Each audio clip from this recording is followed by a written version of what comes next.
which is telling you that these pressures are coming not from the political class necessarily. This is coming almost certainly from the banking establishments. And one of the reasons that you can tell is Venezuela, because Venezuela wasn't even on the radar for Trump administration. He didn't mention Venezuela much in his, maybe he didn't mention Venezuela at all in his presidential campaign before he came to this just all of a sudden became a thing. But we do know that the Wall Street interests have been very keen on toppling Chavez and then Maduro ever since Chavez came to power. The banking system is the only system in our society that has that incentive. Big oil doesn't have that incentive. Even the military-industrial complex doesn't have that incentive. Their systems, they have to do the heavy lifting and the dirty work to basically make gold for the bankers. And that's where it's coming from, and that's who's ruling over us. You're watching CapitalCosm. My name is Danny. It is November 3rd, 2025, and my guest today is the great Alex Krainer. Alex, always a pleasure having you on, my friend. Good to join you again, Danny. Warm greetings to the audience. Excellent. Let's go ahead and dive right in, Alex.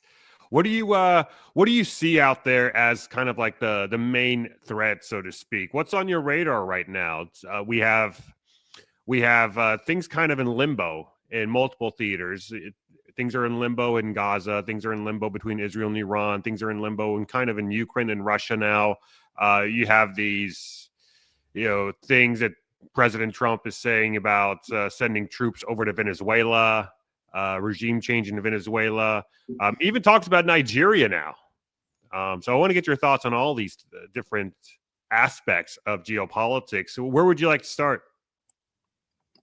Well, you see, I'm fresh from an event that I attended in Istanbul over the weekend. Mm-hmm. Well, 3 days last week. It ended on Saturday. And that's kind of at the forefront of my kind of thinking right now, because everything that's going on in the world is almost overshadowing other things that are also incredibly important, that aren't, that are generally obscured to Western audiences. And that is the fact that the Western world is kind of mired in its own incoherence and nonsense, while the rest of the world is powering on in ways that are leaving us behind in the dust. And, I think that in the West, we are kind of accustomed to thinking that we are at the forefront, mm-hmm. The technological cutting edge, the most productive economies in the world, that, like we need to give aid to others to catch up. But that reality is no longer, I think, the way things are. And I've been invited to these Eurasian economic conferences for 4 years now, and these are gatherings of kind of like high-level bankers and industrialists and entrepreneurs, and the things that are being discussed there are things of just mind-bending development and infrastructure build-out and trade and cooperation. And it's very real, they're not talking about, it's not like US presidents that I've been hearing since the times of Bill Clinton, that, they would always give these speeches, particularly State of the Union. They would be talking about clean diesel technologies and high-speed rail networks, and they just talk, but nothing really happens.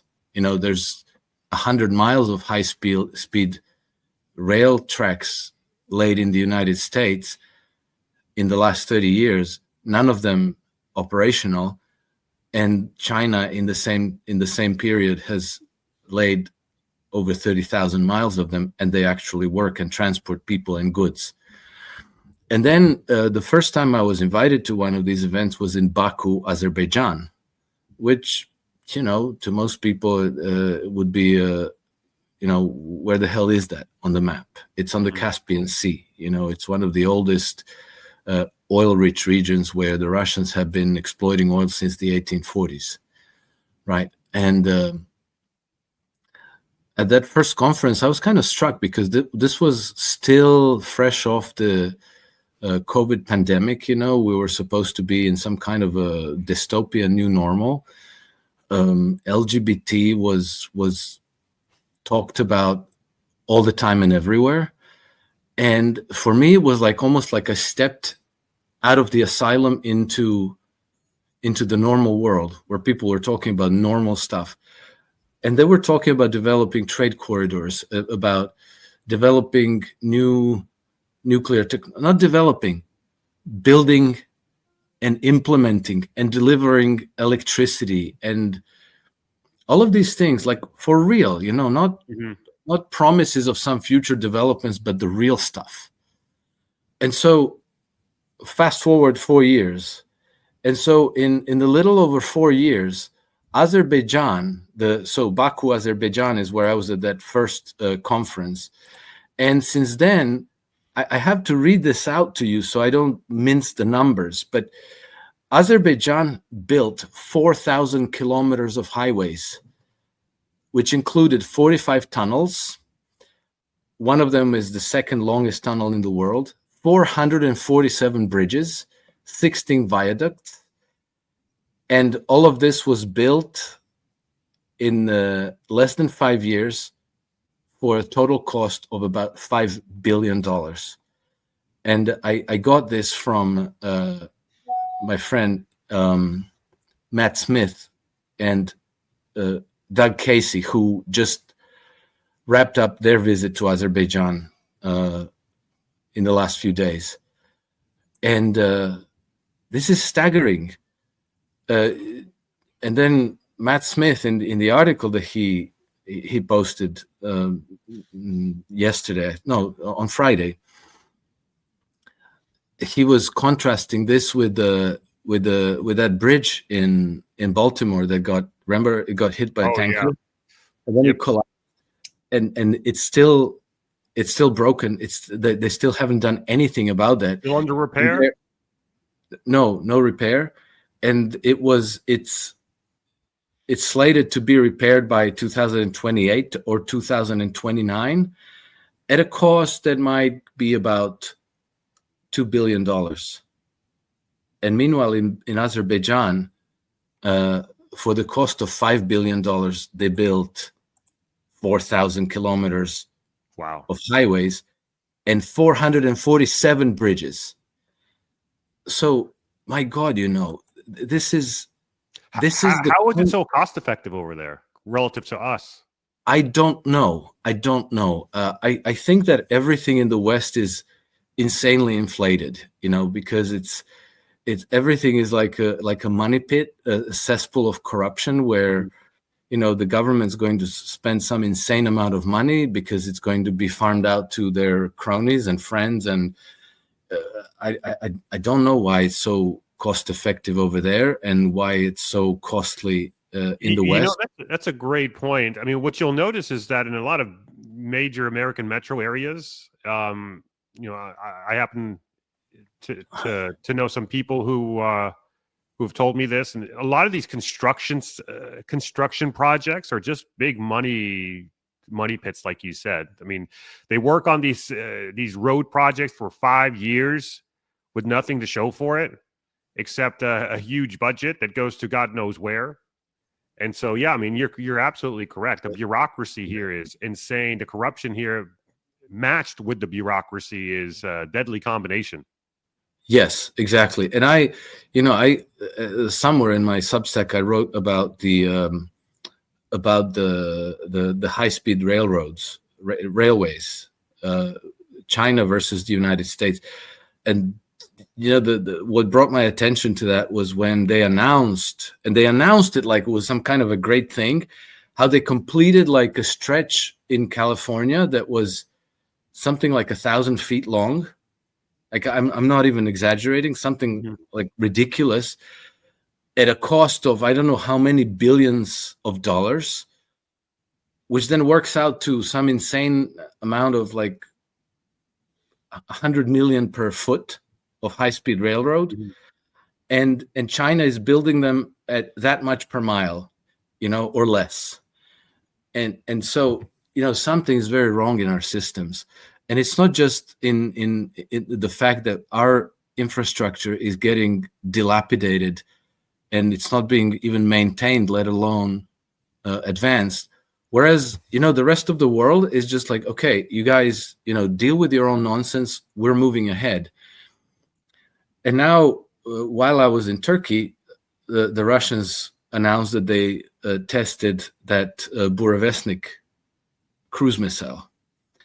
And I'm not sure that people correctly understand what it's about, but it's a cruise missile. And the problem with cruise missiles in general is that they have limited range, right? They are, they have ranges that are a couple of 100 miles, or I think that the longest range Russian and American cruise missiles reach about 4,000 miles. No, 4,000 kilometers, I think, which is like whatever, 2,500 miles, something like this.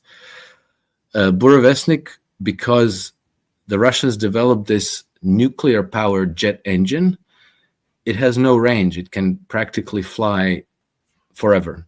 Mm-hmm. And so, as a weapon, the way it changes the nuclear balance calculus is that it can strike any target anywhere in the world from any direction. But a more important point still is that if they develop this technology, then maybe this technology can be adapted to civilian uses. Maybe, we might have nuclear-powered jetliners, civilian aircraft, or maybe small jetliners. Maybe we can have flying cars in the near future. So, and like we are still obsessing about going to war, about building up our military-industrial complex, about which government we're going to topple next. Is it going to be Nigeria or Venezuela, or whose pipelines we're going to blow up? It's like we've gone mad. We've gone literally mad. And, we live in an age where, thanks to the internet, thanks to the AI, thanks to technologies like computer-aided design, we can really make a quantum leap forward in uplifting the condition of humanity, the living standards, the technologies that actually improve life for ordinary people, that make items of everyday use infinitely cheaper to produce and to buy. And we can maybe have state-of-the-art infrastructure for not a whole lot of, like we are probably the most productive generation in the history of humanity. And we should, life should be better. But in fact, in the West, most people are struggling. Not only that, they're looking at a good chance of living in some kind of a dystopian future, where they're going to force you to have digital IDs and central bank issued digital currencies, and live in 15-minute cities, and they're going to feed they're going to feed you insect-based fodder and so on. And the other side, these multipolar integrations, people are talking about, hey, we have these new nuclear technologies. We can very cost effectively bring electricity to the 750 million people in the world who still don't have electricity to this day. Bringing them clean drinking water, crisscrossing the whole world with high-speed railways, developing completely new trade routes between East and West. The Arctic route, the north-south transport corridor going, from the Indian Ocean all the way up to St. Petersburg, and then connecting to the rest of Europe. But it seems like we are closed in some kind of a stupid echo chamber with obsessing over issues that we really shouldn't obsess with. We are obsessing over issues that are actually contrary to our own interests of what we should want, what we should desire for ourselves and for future generations. And so anyway, having spent 3 days around people who were discussing these things and in very, very real terms, this is kind of, I'm thinking like, my God, we've really taken the wrong turn in the West, and we don't seem to realize that we got completely lost. Could it also be that we're a victim of our own success when we've been in this Pax America, Pax Britannica world for, if you account for both of them, it's been multiple centuries now, and the mind does get corrupted with the luxuries of being the head honcho, especially after the Cold War in the late 80s, early 90s. That we pretty much, here in the United States, we pretty much adopted the crown. I mean, there was no competition left. And, what you're describing kind of in a weird way kind of incentivizes the empire to continue to try to sabotage the global South, the Eastern world, more so as it feels like it's being overtaken. And as we kind of alluded to before, like all these construction projects here that amount to nothing. I mean, where's that money really going to? I mean, there's obviously a lot of corruption behind the scene, kind of like a third world country, if you will. So it does appear that we are becoming we're going backwards, whereas the rest of the world is moving forward. And in that kind of desperation, the empire is lashing out, trying to start wars in every which direction in ways that doesn't even make sense anymore. I don't even know how you can have all these theaters of war and manage them at the same time. Middle East, Europe, South America, potentially Africa now. Like how is what's the strategy here? I'm just trying to wrap my mind around it. I don't know if there is a strategy, Danny. I think you're absolutely right. I think that maybe the West is now a victim of its own success. But I wonder if it isn't being the victim of an illusion of its own success, because I think that 30 some years ago, when the Soviet Union collapsed, the leading people in the West convinced themselves that we have reached the end of history, that the West has won the Cold War, that our system is the best, that it's just so completely awesome that it just magically delivers the best possible outcome for the most possible people. But pretty much ever since then, I think that things have been deteriorating in the West very gradually, so that at first we didn't even notice them. I think we started noticing them with maybe as late as the pandemic for some people. Some people still don't notice it. But I think that the pandemic made things undeniable, and a lot of people started waking up to the fact that something's very deeply wrong. And then, they promised us that we're going into some kind of a new normal that's never ending, that's final, and that, life is going to be something completely different from now on. And you see it reflected in the youth in particular. Like if you survey Gen Zers, Zoomers, as some would like to call them, their expected value of success, their measure of success is making $600,000 a year, and they all want to be YouTubers and influencers. Like the younger cohorts don't even want to be productive in a meaningful way. Not that what we're doing isn't productive. It's not let's not say that, but you do need an economy that's more versatile, and a workforce that's just not that doesn't want to just be influencers, doing YouTube videos all day. Yeah, you need to build things. You need to grow food. You need to make clothes. You need to build houses. You need to educate people. You need a decent healthcare system that doesn't bankrupt people. There's a lot of things that, well, it's a big old rabbit hole. But one of the first things that I started noticing is that the healthcare system doesn't make sense. I started asking myself question about health already some 15, 20 years ago, when I realized I had a condition called chronic inflammation that not a single doctor, and I've been to many, many, many, diagnosed correctly. So they'd give me medicine that would take care of the symptoms, but never, ever take care of the underlying, causes of the condition. And thank God for the internet, because I was able to do my own research, figure out what the problem was, and take care of the problem. But I had to figure it out myself.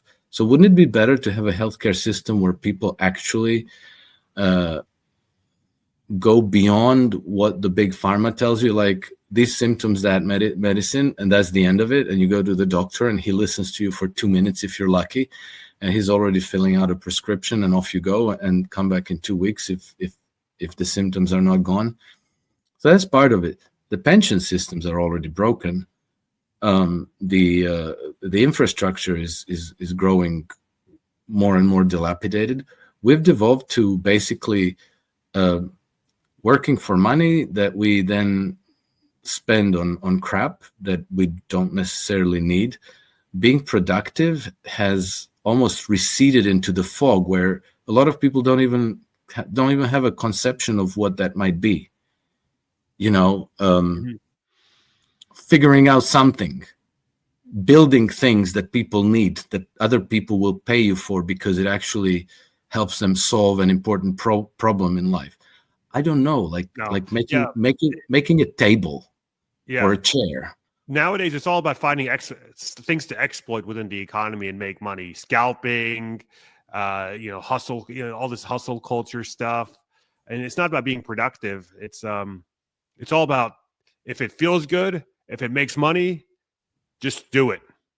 That's all. Like that's the decision tree that they go through. Yes, and it also so happens like there's no collective sense of unity. Whereas in the they talk about this in the Fourth Turning books. When in the 1950s, after World War II, there was like the sense of collectivity. Now it's just intense individuality. Yes, become deterrents. Yeah, exactly, correct. And I think that once you step outside of the matrix, where people are building the future on the basis of a very, very different worldview, then that wakes you up, because whatever environment you live in, you kind of get used to it, and you start to function in it as that's your normal. That's how things are. That's what the world is about. And then you step outside of that, and you see that it doesn't have to be that way, and that there's much, much better ways to organize a society and an economy. And then you realize, my gosh, we really did get lost. But, those people are the same as we are. It's not that we're bad people and they're good people. It's probably the same mix of humanity as anywhere else. It's just that their worldview is different, and their approach to planning a society, developing the economy, developing the infrastructure, developing the conditions for people to work and exchange the fruits of their work, the products and services, are much more conducive to actually uplifting the conditions of humanity, the prosperity, standards of living, and all of this. And it's real. It's really happening. It's not some fantasy of some future utopia. It's actually happening. What the example I just mentioned to you is Azerbaijan. It's like a small country landlocked, they're on the Caspian Sea, but in the middle of the Eurasian continent. We're not talking about China. But this is, if this model is giving very good results in Russia, in Azerbaijan, in China, then it's available to everybody. It's available to all of us. But somehow we've been misled into this blind alley where practically all that's ever talked about is more war. Finding bad people to take down, to change the government, drop bombs somewhere, forbid the Hungarians and the Slovaks from buying cheap Russian gas so they can develop their economies. Like, no, you cannot buy from Russians because we just won't allow you to. We're not we're not Russians, but for some reason we've given ourselves the right to decide who you can buy what from. And we've decided that you will not buy Russian gas.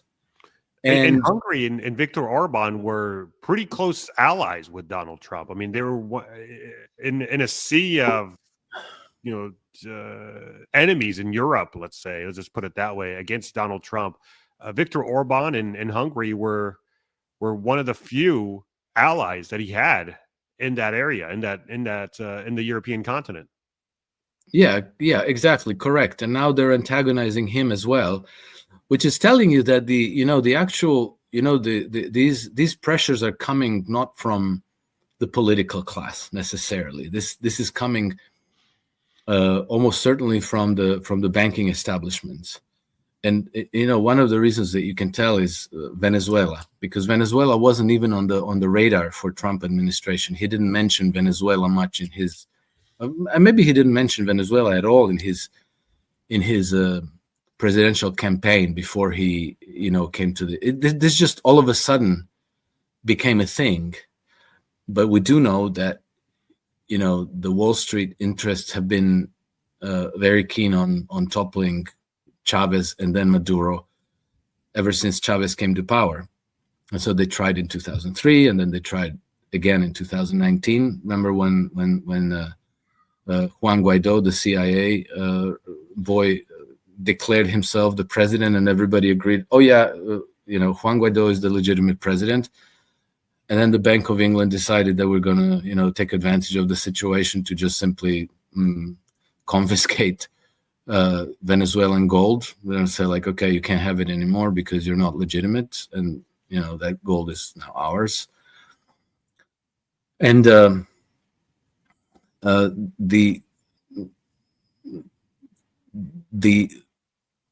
Nobel Prize thing,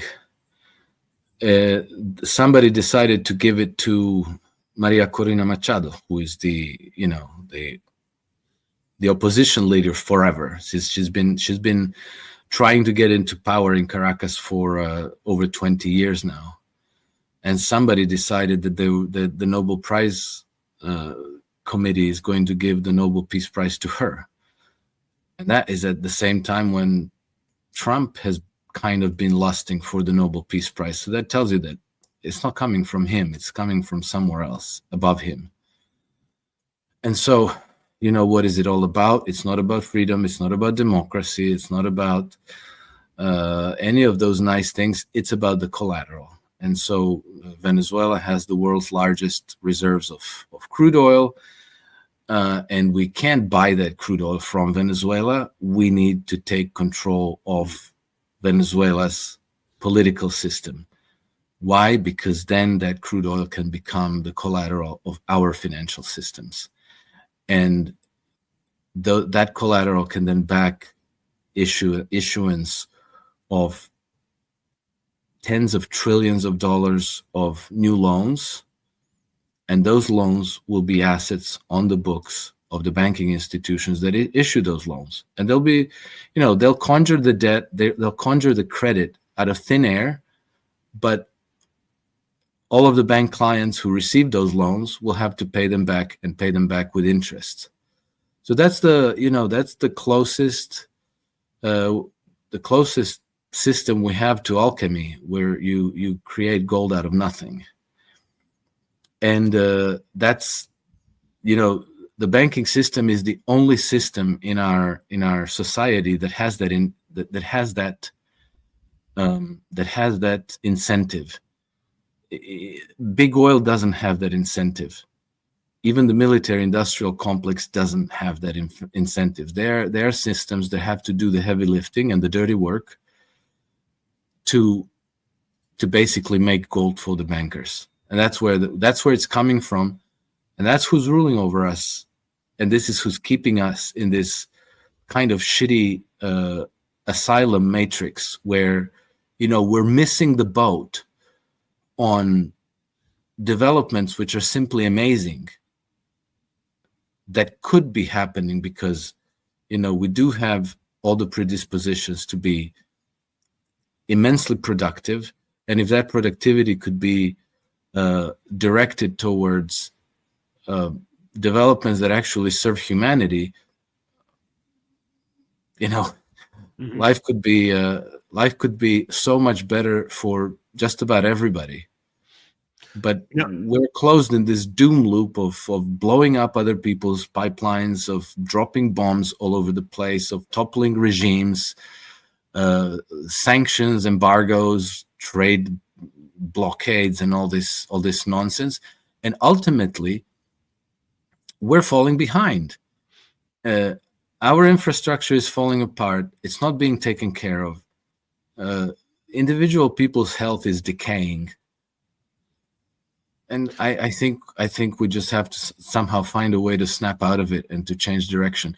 I think that to an extent this is already happening, but we're a long way away from actually taking a decisive turn from this dystopian progression. Yeah. No, I think you're 100% right on the Venezuela thing. And then to add on to what you're saying about the decay in Western civilization, it's also found its way into the elite society of Western civilization. I think that's a part of why that's war and chaos is the only thing that they understand, is because you're effectively dealing with the sons of the old elite guard. The old elite guard, say what you will about them, evil, maniacal, scheming, all this other stuff, but they were very hardened men. Rockefeller, Kissinger, Brzezinski, very evil people, but at the end of the day, very cunning, very intelligent, very scrappy with everything that they did. This new guard of elites are just pretty much inherited the system that their forefathers built, and they don't know how to be creative and innovative that they're in the same way that their forefathers were. So death and destruction and chaos, that's the only thing that they know how to pull the trigger on. And to kind of take it back to Venezuela, yes, oil is, could very well possibly be, and is most likely the main driver there, but it's very hard to get that oil. There's a reason why Venezuela hasn't been able to fully mobilize that oil. But to your point, it's all about the collateral. The system is coming down, and they need that collateral. And Maduro, according to these reports, whether they're true or not, I'm not quite sure, but they said that he offered them the oil. He offered them everything. And they said, no, the only thing we want is that's not good enough. So it does seem like your thesis on the fact that they need the collateral. They don't care about opening up trade with Venezuela. That's nice and everything, but that's just not going to cut it. So we have these reports now talking about a decapitation strike in Venezuela. The first step, it says here, is to eliminate top Venezuelan leaders swiftly. The second step, activate sleeper cells, a so-called fifth column of opposition traders. The third step is to flip military loyalties, replaying the 2002 coup playbook. Fourth step, incite rebellious provinces. This is Zulia and Miranda against Caracas. Next step is to seize media and weaponize social media algorithm, use Trinidad as a logistical hub. And the final step is to exploit the oil-rich, contested Essequibo region with Guyana. So this is from a Russian source, Russian Prime Minister Sergei Stepashin. These are his comments to TASS. This is what he anticipates is the strategy on the part of the U.S. to Venezuela. What do you make of this, Alex? Well, it doesn't surprise me. Stepashin, if I'm not mistaken, he was the prime minister before Vladimir Putin became the acting president. So that's a while ago. But he might be well briefed, and the steps that he outlines, that sounds about right. But as you said, these are a lot of these people are multi-generational families that have always been very close to the seat of power, that have been in the Pentagon, in the CIA, in the State Department, in all these various think tanks like the Trilateral Commission and the Council of Foreign Relations, and they pass their time in these think tanks thinking up these kinds of scenarios and how they're going to achieve their goals. And most of these people have never done a day's worth of honest work ever in their lives, and so they just kind of expect that they will formulate these strategies, and then people in the Pentagon, in the State Department, in the Secret Services, they're just going to execute it nicely. Well, I would ask them how did things go in Vietnam, and then how did things go in Afghanistan? How are things going in Iraq? How did it go with the Ansar Allah in Yemen?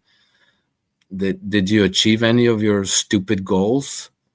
Or they didn't, obviously. The United States being the world's biggest economy, and the 800-pound gorilla in the Western Hemisphere, they could come to Caracas and they could negotiate the best possible kind of deal with Venezuela to have very advantageous long-term contracts to exploit Venezuelan oil resources, so that most of that oil ends up on the U.S. market, and that it provides cheap heating oil and jet fuel and whatever it is that you need, in a way that you don't need to go to war, you don't need to bomb anybody, you get the benefit. I'm sure that the ExxonMobils and the BPs of this world wouldn't make a lot of money on that, but no, because the bankers don't get the collateral this way. They need to take control of the political process in that country. They need to get into the seat of power. They need to fund these developments, and then the government of Venezuela itself would become the client of JP Morgan's and Citigroups and Goldman Sachs's of this world, everything secured with Venezuelan resources and the productive power of the Venezuelan people.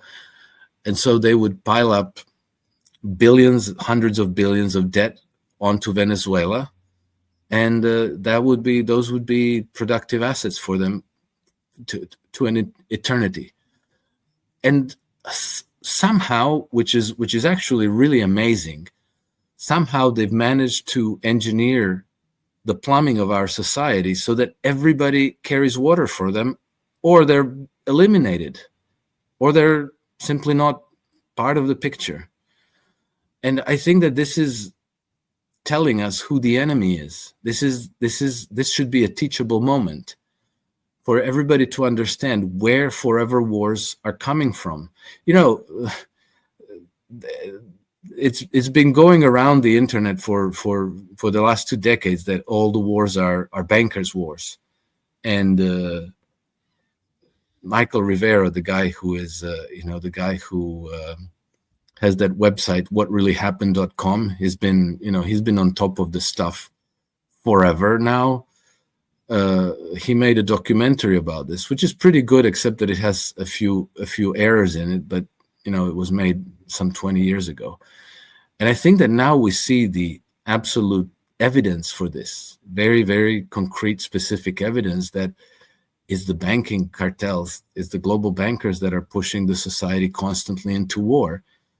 And that, by virtue of imposing their own matrix, their own system of governance on everybody else, they're actually depriving us of our birthright, in effect. Because we're born into this world, and that world is our birthright, and we're productive, right? And we are part of a great civilization with advanced technologies and engineering and all kinds of possibilities to make life better, more gratifying, more beautiful, and so forth. But instead, we find ourselves constantly at wars. And it's always like, Saddam Hussein, bad, we have to go to war. Taliban, bad, we have to go to war. Slobodan Milosevic, bad, we have to go to war. Vladimir Putin, we have to go to war. Maduro, bad, we have to go to war. Nigeria. And it just never stops. It never stops. And I wonder that some people still, they lie to us about every 100 things in our lifetimes. And then they tell them, well, Maduro has got to go. And there's people that say like, well, Maduro has to go. He's really bad. And people still believe it. I'm dumbfounded, actually. Yeah.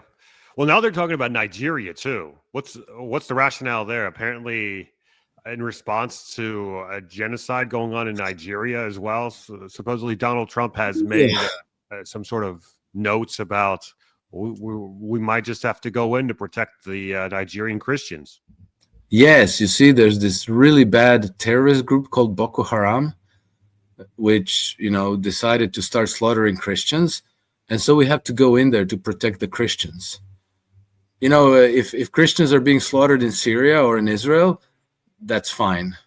That's not a problem, because there's not much oil in Israel, or at least we're not going to take it away from them. But because it's in Nigeria, then we have to go in and we have to change the government and take care. But this is the model, and the British have been doing this forever. They create these terror groups that start terrorizing the population. And then they come in, we have to intervene to protect the population. They give themselves a pretext to go somewhere, to change the government, to insert themselves into the political process, and basically to take over the how do you call it? The economy, the treasury, the customs houses, natural resources, and to turn it all over to Western corporations who are clients of Wall Street banks and City of London banks. That's what it is. That's what it's been forever. And now they're doing it in Nigeria, but it's the same old playbook, exactly the same. And I think that people, and it also seems like they're going after a weaker opponent after they seems like they're not backing down from Russia, but it seems like they want to take a step back from Russia and Iran and China and go after some of the scrubs in the area. Let's go after Nigeria. Let's go after Venezuela and so forth. Yeah, I think that the problem is that our financial systems in the West have been collateral starved for a long time now. This is I've been in hedge funds for about 15 years, and pretty much since I was in hedge funds, early 2000s, this shortage of collateral has been plaguing the system. Because the way our monetary system works, it's only stable as long as it's growing. But in order for it to grow, it has to have access to money, good collateral, so you can always issue new loans. And then if you saturate the system and there's no new collateral that against which you can issue more loans, then it's a mathematical certainty that the system will start to implode. So it has to continue growing, and in order for it to continue growing, you have to keep bringing in new collateral. And I think that because the project Ukraine is failing, they need to turn somewhere else for that collateral. So I think that this is why suddenly there's this rush to go to Venezuela, to go to Nigeria, because if they don't, bring in new collateral into their own systems, it's going to disintegrate. It's going to fall apart. We're going to have very severe financial crisis. Maybe not the same as 2007, 2008, because with on the back of the COVID-19 pandemic, there's been they completed a banker's coup. They took complete control of the banking system, which means that they no longer have to ask governments for bailouts. They can just the bailouts are now on self-serve basis. But what that means is that they can just print money to backstop all the bad debts that are in the system. But when you do that, then eventually the flood of new liquidity without new collateral is going to cause inflation. And then you're going to destroy your own system and your own currencies. And, this is why I think they're now rushing into Venezuela, into Nigeria, and then why they are also rushing the central bank digital currencies, even though I'm convinced that they are not prepared for it, either in terms of technology or in terms of financial infrastructure. I think this rushed introduction of central bank digital currencies in the EU is going to probably... Let's take a quick moment to look at something right at the center of biotech innovation and macro policy shifts, because what's happening here could be one of those asymmetric setups that the market hasn't fully priced in yet. This company is called GT Biopharma, ticker symbol GTBP on the NASDAQ. They are a U.S. biotech using next-gen immunotherapy to fight cancer. Their core technology is called Trike. It's designed to turn the body's own natural killer cells into highly targeted cancer-killing machines. And unlike expensive patient-specific CAR T treatments we've seen before, GT Biopharma's platform is off the shelf, meaning it's modular, scalable, and potentially applicable across multiple cancer types. In early human trials, the company's reported a 63% reduction in tumor burden. And get this, with no reported side effects. Yet the entire market cap's under $3 million and the stock trades for less than $1. And there's also major policy tailwinds developing here as well. RFK Jr.'s biotech reforms are redirecting $500 million away from legacy mRNA programs and towards novel immune therapies instead. That shift could accelerate companies like GT Biopharma, which are already in clinical trials with proven human data. You can learn more about GT Biopharma by checking the link down below. Now let's get back to the video. Be a complete disaster. I think it's going to be very counterproductive, and it could actually accelerate the collapse of the European Union. Yeah, I'm pulling up a story here from over the weekend. It seems like a number of countries in South America paid a visit to Caracas. This includes Mexico, Brazil, Cuba. A whole host of South American nations stood in solidarity with Venezuela in the pursuit of peace. What if Venezuela falls? Is this going to create a domino effect across the remainder of South America? Could we start seeing coups and revolutions kind of spark out of control in that region? Yeah, I think there's a certain likelihood of that, because if they're successful in toppling Venezuela, then hey, why not go farther? And so I think that a lot of these South American countries that now, even once upon a time there was no alternative. We lived in the Western centric world. If you wanted to trade with anybody, you had to go through London and through New York. You had to trade in US dollars, and there was no other game in town. I think that with the growth of the BRICS movement and these multipolar integrations, now there is a real alternative. And I think that for a lot of these countries in South America, that's very attractive, because now look forward to trading with China, with India, with African countries, with anybody in the world without having to be subordinate to the money centers in London and in New York. And I think that the Western powers want to reverse that. They want to not only discourage them, but completely disable them, which means that they need to topple the governments. And so if they're successful in Caracas, then, Mexico could be next. Cuba could be, Cuba, Mexico, Bolivia, Colombia.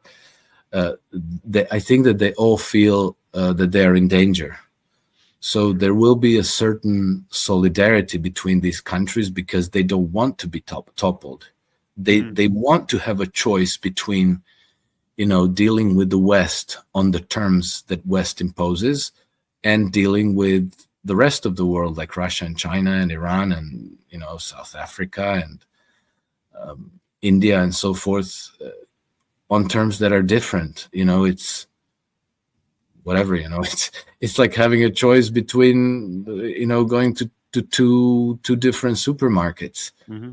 And if one is being abusive and selling crap for high prices, then you have the choice of going to the other one. And so, if the people who are giving you a crappy deal are going to force you to only shop at their shop, well, that's obviously making people a little bit anxious and unhappy, and they don't want that future.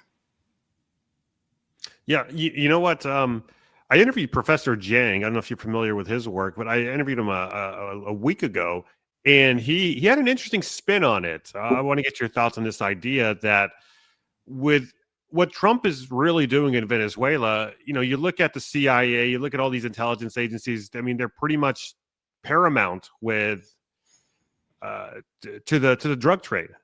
So when you do target these drug cartels, you're in effect targeting intelligence agencies. And he made the point that, is this really a drug war against Venezuela that we're waging, or is this an intelligence war within the United States deep state? Is Trump targeting these drug cartels as that are acting as a proxy to these liberal CIA factions within the deep state, so to speak? I want to get your thoughts on it, because it's also interesting. We also look at Brazil as being antagonistic to the United States now, but you go back to the election of Lula da Silva, the current president of Brazil, and you had these comments from Bernie Sanders back in 2022 or whenever the election was, saying that the CIA sometimes does good work. Point of fact, the CIA helped in backing Lula da Silva back then. So are these just intelligence wars within the greater United States and Western deep state that are ongoing, using the proxy of nation states as a backdrop, for public facing relations? Or what do you make of that?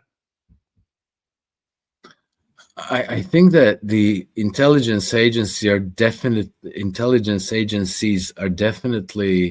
among the chief instigators and architects of these conflicts, and I think that they're up to their eyeballs in the drugs trade. I mean, we actually know as much about the CIA, right? Mm-hmm. Now, countries like Venezuela, Mexico, Colombia, I would be surprised if they didn't have some involvement in it too. If you wanted to get close to your enemies, if you wanted to have intelligence access to know what they're up to, inevitably you're going to have to be involved with that, because that's one of the ways you come close into the contact with them. And it also gives you a source of funding that's not, let's say that's clandestine, that's not visible to the, let's call it, the legitimate agencies of your government. And because, you might have to set up companies in the United States. You might have to hire lawyers in New York, in Washington, D.C., and elsewhere. You might have to hire these high-level power investigators to do certain work. And you need to spend a lot of, you might have to bribe very important people in the, in the American military industrial complex, law enforcement, academia, courts, and so forth. And you can't do that with your national budget that is visible to your parliament and your government representatives. You have to have funds that are completely in the black. And so one of the ways you do that is through drug trade. So there's probably some fire where that smoke is coming from. But this is, this probably wouldn't be happening if these countries didn't feel like they were under siege, if they didn't need, this is a reaction from their part. This is a defensive probably tactic on their part. But whenever you have these governments like the Cuban government, Venezuelan government, and so forth, that feel that they're under siege, that they're in danger, that they are being infiltrated by Western intelligence, they're going to react, and they're probably going to be moving into the same types of activity where they can have direct view of their enemy and their activities, right? But if Western powers like the United States, Great Britain, and the Europeans, if they actually wanted to fight drug trafficking, which they don't, believe me, if they wanted to fight drug trafficking, they would have to attack first and foremost the money laundering banks, which is pretty much probably all of the too big to fail banks.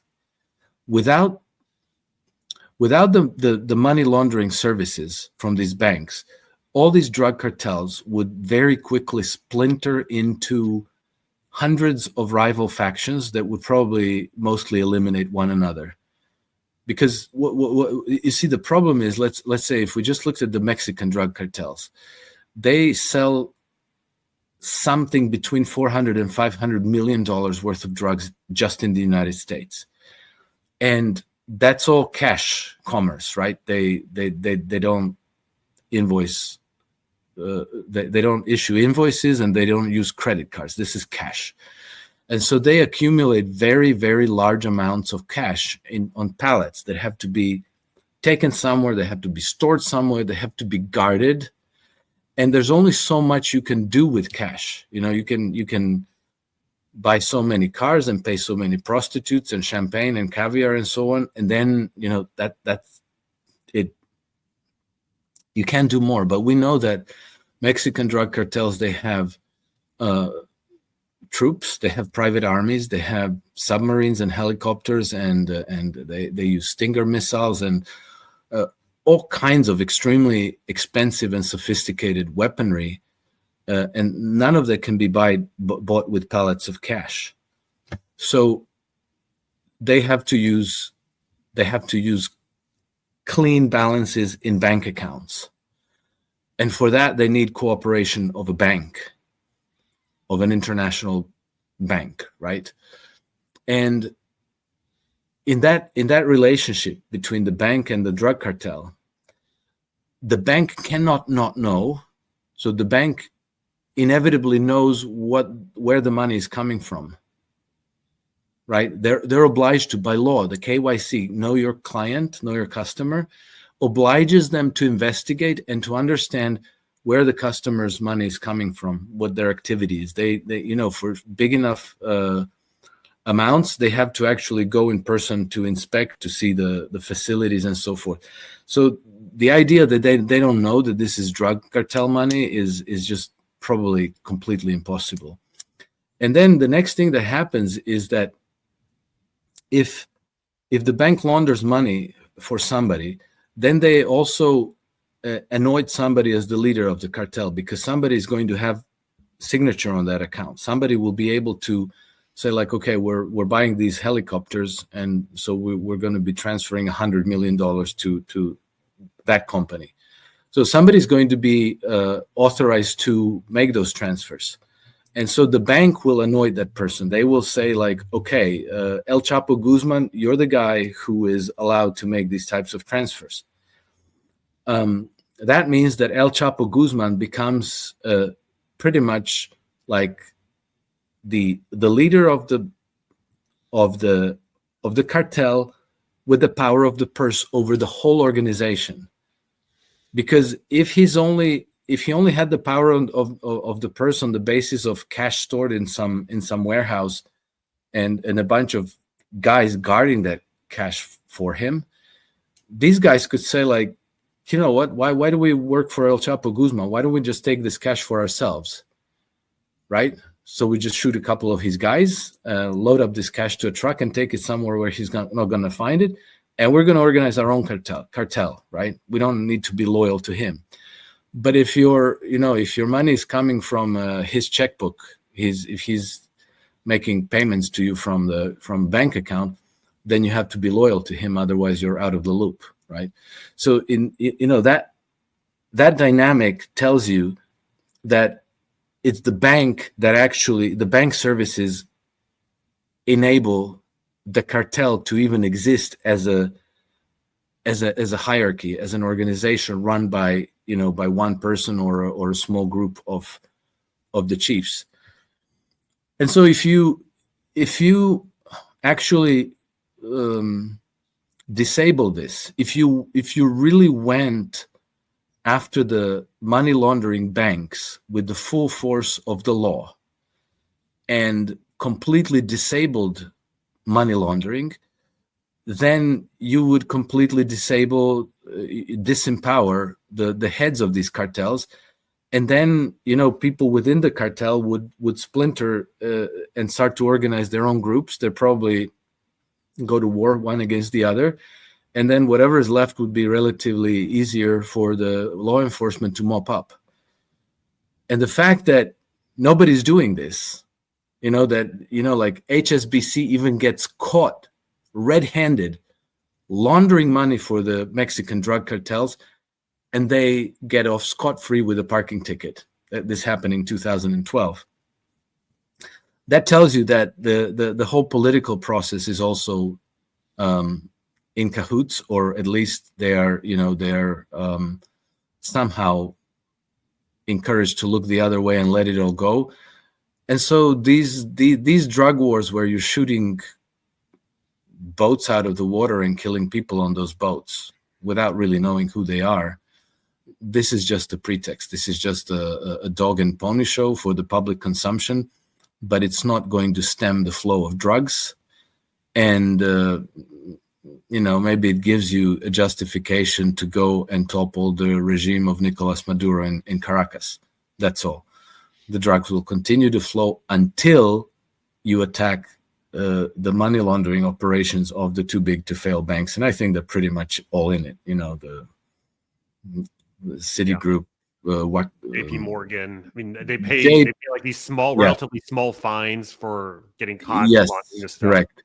And at one point or another, they all got caught, or at least I think I'm aware of more than a dozen of these big giant banks, Bank of America, JP Morgan, Deutsche Bank, Credit Suisse, UBS.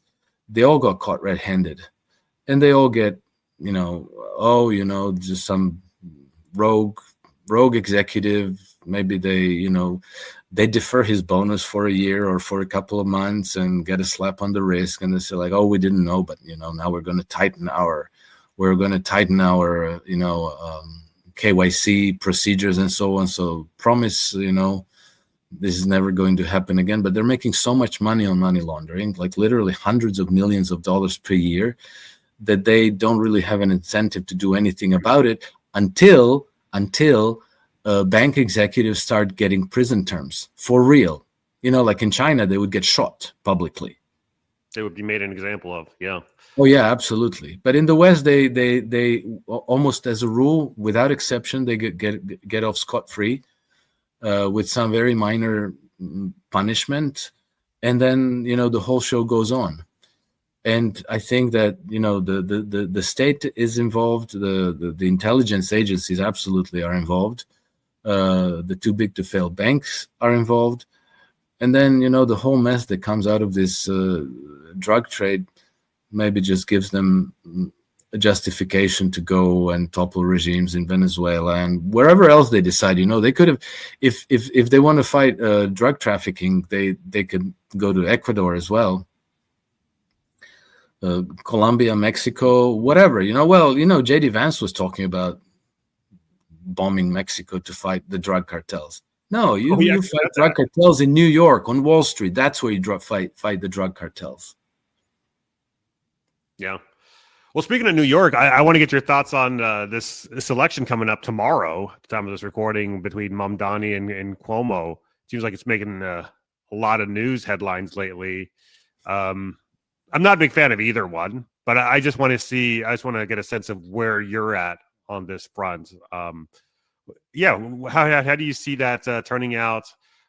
What's your view on Mamdani and this entire race?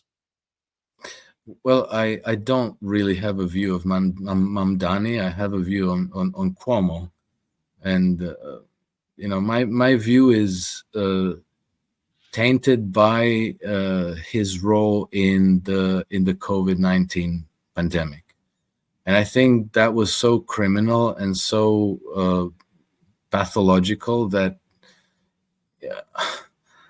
I don't see him as a good guy by any stretch of the imagination. Mamdani, I can't make up my mind. Don't know enough. Yeah. All right. Well, fair enough. Let's also get a quick update on the Middle East, if you don't mind. You have these reports out of Israel talking about how they're anticipating strikes on southern Lebanon due to Hezbollah's reluctance or a refusal to disarm. And then they also talked about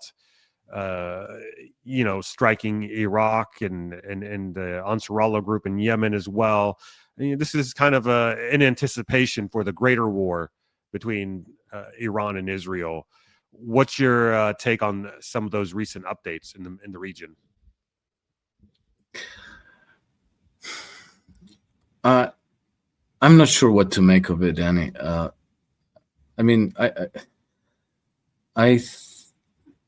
You remember about 2 weeks ago, there was this message sent by Benjamin Netanyahu to the Iranians through Vladimir Putin, that they were no longer interested in going to war against Iran. And I thought, okay, well, that maybe some rationality prevailed there, because going to war against Iran would be completely suicidal for Israel. But it seems to me that there are factions in the Israeli government that are so fanatical and so irrational that they cannot let go of this obsession. And I think that the ultimate culprit is, again, the Western Imperial Guard, because it seems to me that they want to have complete hegemony over the region, and they can't have it while there's an independent-minded government in Tehran who does not, who will not submit to the diktat of the empire. So they absolutely need a regime change in Iran. And for over 100 years, their motto has been dominate or die. You can't coexist. You have to dominate. And this has been part of the British foreign policy for over centuries, going back to their colonial days. And it's been formulated that way explicitly by many of these leading exponents of the imperial foreign policy. And I think that that's still the entrenched mindset. And so they cannot tolerate an independent-minded Iran. They cannot tolerate an independent-minded Russia, an independent-minded China, or anybody else. And so, peace for them is practically unbearable, because the world is going to turn against them. That is, not against them in the sense of going to war against them. They're just going to leave them behind. They're going to be developing trade relations and development with China, with Russia, with Iran, with India, with others, and they're going to become increasingly independent of the West. So the West is going to become irrelevant. And as we spoke in the beginning of this call, they don't have a plan B. They don't have a different business model. It's like dominate, force them to become your clients, force them into debt to yourself, and there's no other business model. There's no other way of relatedness to other nations. And so they're going to continue antagonizing Lebanon. I think that for as long as Hezbollah is there and they're armed, they can resist and they can fight back, and they can be a very substantial threat to the state of Israel. So they want Hezbollah to agree to disarm. They want Lebanese government to become basically like the West Bank government, the Fatah government, which is going to be basically a proxy of the Israeli leadership that are going to brutalize Lebanese population for Israel's security and protection. And they probably want to do the same with Yemen and pretty much everybody else. That's and then the Iranians. And then, they were, as people in Israel were saying, well, when we're done with the Iranians, then we're going after Pakistanis. There's no end to it, you have to subjugate the whole world. Everybody has to be subordinated to you. And that's the rules-based global order. That's the only business plan they have. And their motto is dominate or die. They even had Vladimir Zelensky sport a T-shirt that said, come to the dark side, dominate or die. People can look it up on the internet. He actually stood in that T-shirt on a photo shoot by some British, PR advertising agency. They organized this photo shoot, and I was just stunned that somebody put this T-shirt on him. It literally said, come to the dark side, and then some image on his chest, and then below the image it said dominate or die. That is the operative motto of the Western Empire. Oh yeah. Here you go. Let me. Yeah, that's completely insane. I don't even understand why that wasn't a massive scandal. But they just kind of like, whatever. That's nothing. Move on. Nothing to see here. Is this it? Yeah, exactly. Come to the dark side, and then below this image that's on his chest, it says "dominate or die." I don't know why I can't imagine why they put Volodymyr Zelensky in that T-shirt, but I guess some people say that that's the rule of disclosure, that they they can do all kinds of nasty stuff, but they have to disclose it. They have to let us know, and then they count on us just kind of ignoring it and pretending like there's nothing wrong with that picture. But I find a lot wrong with that picture. Yeah, to say the least. Well, Alex, I know we've come up on time. Thank you so much for everything you do, my friend. Where can people find you? And any last parting thoughts before we sign off here? Well, yeah, absolutely. Actually, I do want to share some parting thoughts because, we've talked about a lot of dark stuff. But actually, the fact is that world is moving on from this 500 years of Western-centric, colonialist, imperialist, forever war governance system, and people are growing increasingly aware of what the problem is and how to overcome these problems. And so I think that we're moving in the right direction, even though it's not necessarily as visible. There's a Confucian saying that says, when a big tree falls, it falls with great noise and destruction, but seeds, they grow silently.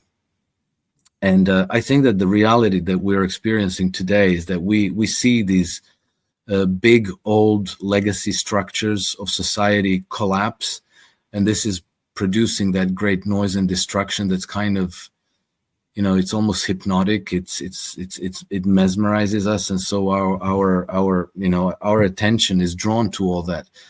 But nevertheless, the seeds are growing, and they're growing everywhere around the world, and they're growing in silence, so they don't gain so much attention. But everywhere in nature, what comes out of seeds can be extraordinarily powerful. It can grow into big, beautiful things. And so I think that I actually feel very optimistic about the future at this point, in spite of all the darkness that we experience and see around us every day.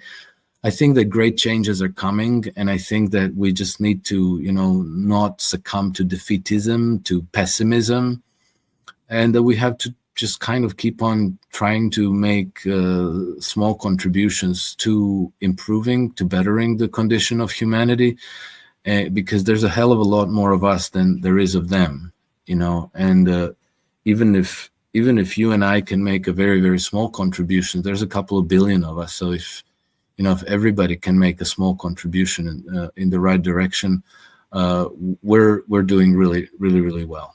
Yeah, to put it in the stock market parlance, we are in a secular bull market, but in a correction at the moment. Yeah, you could say that way. And so where people can find me, I'm active on X. My handle is @NakedHedgie, and I have 2 publications on Substack. One of them is there below my name. That's my daily trend following newsletter. And I also have a personal Substack called Alex Krainer Substack, which is, not market newsletter, not trading signals, but more things of, economics, history, psychology, all that kind of stuff. Very interesting stuff here, Alex. Links to both of those Substacks down below, as well as your website. So check it out, guys. Thank you so much for your time, Alex. Guys, thank you for watching. If you enjoyed this podcast, be sure to drop us a like and comment. Go, Alex, go in the comment section. If you agreed or disagreed, either way, drop me your thoughts, because I do, in fact, read all the comments. And by liking, subscribing, commenting, sharing the video, doing all the YouTube stuff, you help in pushing this video up in the algorithm. And so it may not seem like much, but you do support the channel in a nice and easy and free way. Everyone's favorite 4-letter F word.